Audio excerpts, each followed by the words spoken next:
Hi, this is Jon English and you're watching noise11.com. 11 goes up to 11.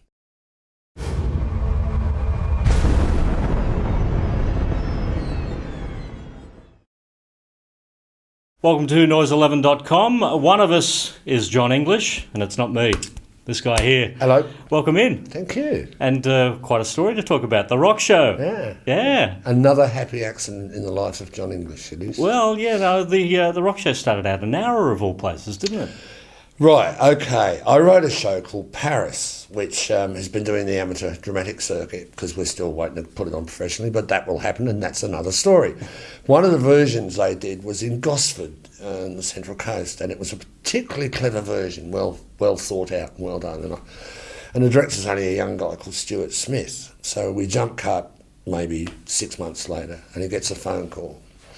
And he rings me and he says, I've been asked to put a show together to open the Nowra Civic Centre, or the Shoalhaven Entertainment Centre as they call it. But I want to do a rock show. I want to do a show based on the generation between 1965 and 1980.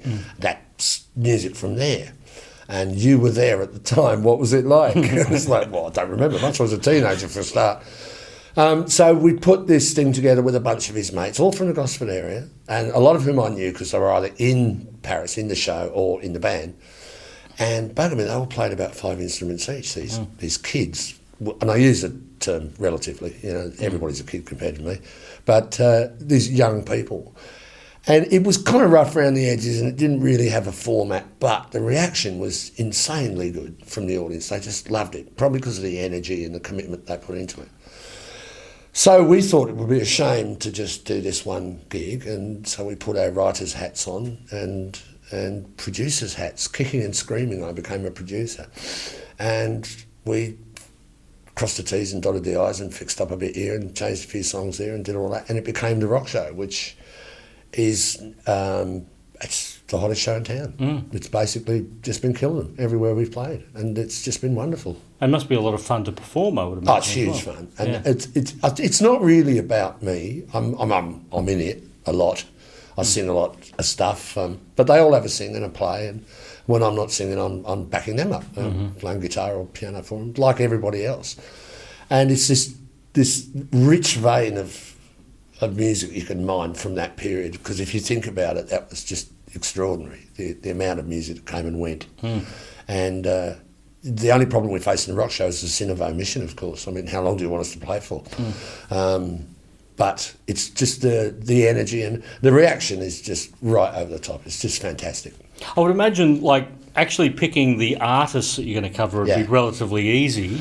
Picking the songs from those artists would be the hard chore. Well, funny thing is, with these guys, because they're so young, I was telling Annie Wright about it, and they get their impression of that time usually from biopics. Like they were saying to me, we've got to do a huge Doors medley because they were the biggest band in the world, weren't they? And it's like, not really, no. I don't think at any point they were the biggest band in the world. Oh, really? Well, we saw the film and that was it. So, guys, that's a film, right? So it's not a greatest hits either, because we do a Zeppelin bit and we do Stairway to Heaven, but we also do a not quite as well-known bit as well. So, just to say, well, they also did this. And, we've picked it like a set list, because you've got to sort of pace your set list carefully. So it's not just throwing songs at people. And we have a little chats about it. And it's very off the cuff, but it's also scripted off the cuff, if you know what I mean. I would imagine if the young guys, their impression of the history of rock and roll is based on film, they must have been heartbroken when you took Spinal Tap out. Yes, yeah.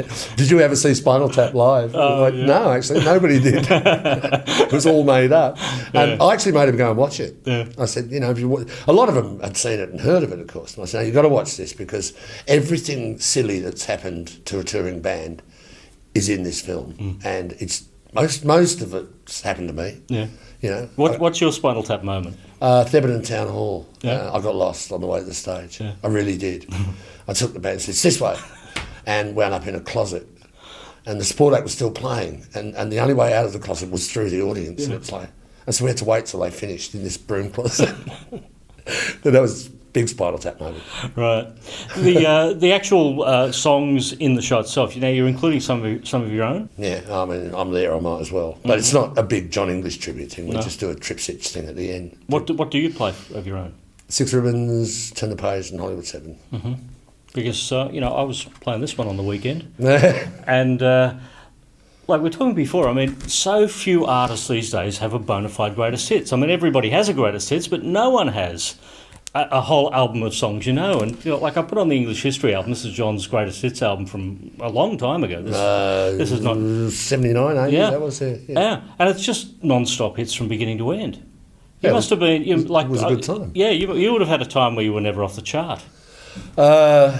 In what way? Yeah, I suppose. You just took it as it came. I was always kind of busy doing other things rather than being a touring rock star. That was mostly in the 80s, but I was always either in Superstar or doing television. I was a perennial Crawford's favourite. I was always playing a drug-crazed axe-murdering hippie on cop shows in the 70s, or else doing Jesus Christ Superstar. Yeah. Where you played the baddie as well. Played the baddie, yes. Yeah. It never ended. I played a baddie that dies all through the 70s. That was my gig. Yeah. And you were always, I guess, a great interpreter of people's songs. Like the very first hit single, I think, on the charts for you would have been Handbags and Glad Rags. Yeah. Yeah? How'd you come across that? Because that was well before anybody had heard that song here. Our mate Rod Stewart did a really good version of a different kind of version, and I really liked it. And it was just a kind of throwaway on an album. And I said, well, we'll do this. And it's like, oh, no, you need something that people can dance to. And I said, no, I just really like the song.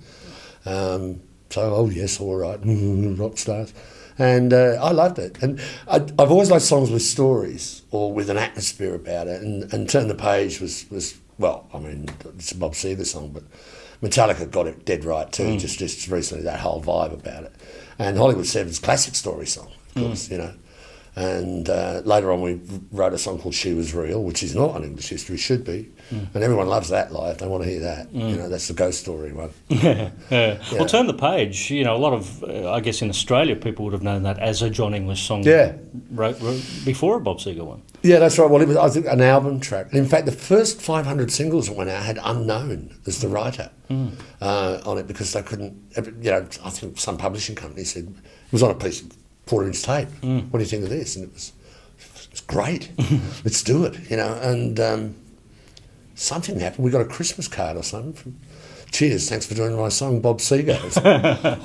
It's his song, right? Okay. Yeah, that's funny. What about Words Are Not Enough, Get Your Love Right, and Hollywood Seven that you mentioned, all written by somebody else? Yeah. That was in a period when you can't write your own songs. No, you mustn't. Oh, you can write the B-side if you like. And I was saying, I write pretty good songs. Well, you did write a pretty good song in Six Ribbons, didn't you? Yeah, I wrote that because no one else would. In fact, it was for a TV series called Against the Wind, which we shot at the end of the 70s, all about convict Australia. And I was on second day's filming on the set. The producer was there, and I just happened to mention, he's doing the music for this show, by the way. I said, we're going to use KPM, which is pre-recorded stuff. And I remember thinking, that's a bit sad, because there's been such a lot of money on the pictures. It was really pretty thing. I said, well, give us a crack at it. And Mario Miller, who was then in Sebastian Hardy, who were my old high school band, it's incestuous little industry it is, had a little home studio, and I wrote a little piece of thing on the piano, and we found a bloke that could play the flute, and we said, well, just send this down. And I gave it to them, so what do you think of that? And they went, oh, that's pretty. Oh, we'll use that. And here's your budget for the entire series is $600 an episode. And it was like, what? Because of that, we had to use very few instruments or things we could play ourselves. And I think that's half the reason it works too. The tyranny of choice was taken away because we just couldn't help it. And at one point there was a 2.5-minute montage of, will they get married, won't they, sinks, sun settings and horse riding stuff. It was 2.5 minutes, and I said, well, what should we do here? And they said, I'll just play the theme under it. And should have some words, really. So I wrote some words, and that was Six Ribbons. Wow. But if I said I'm going to write a song and I would never have written it. And that soundtrack album, I think, was a #1 album. It was. Yeah. In fact, going back to the Bob Seger story, In Norway, I've got it on the wall at home. In Norway, I think in about 1981, the number one album was Against the Wind by Jon English, Mario Miller, and the number two album was Against the Wind by Bob Seger. It was very funny. It was like, there it is. It's worthwhile cutting out and framing. Yeah, well, it's on the wall. Yeah, it's great. You know. Yeah. All right, so let's bring everyone up to date with Jon English musically at the moment. Well, music at the moment is heavily ensconced in the rock show and heavily ensconced in putting together a thing called Rock Revolutions, which is the follow-up to the rock show, and we'll keep doing that till we get terribly bored with it, and certainly not yet. I'm just about to repackage and re-release Paris and give that another kick up the bum, because I think it deserves it.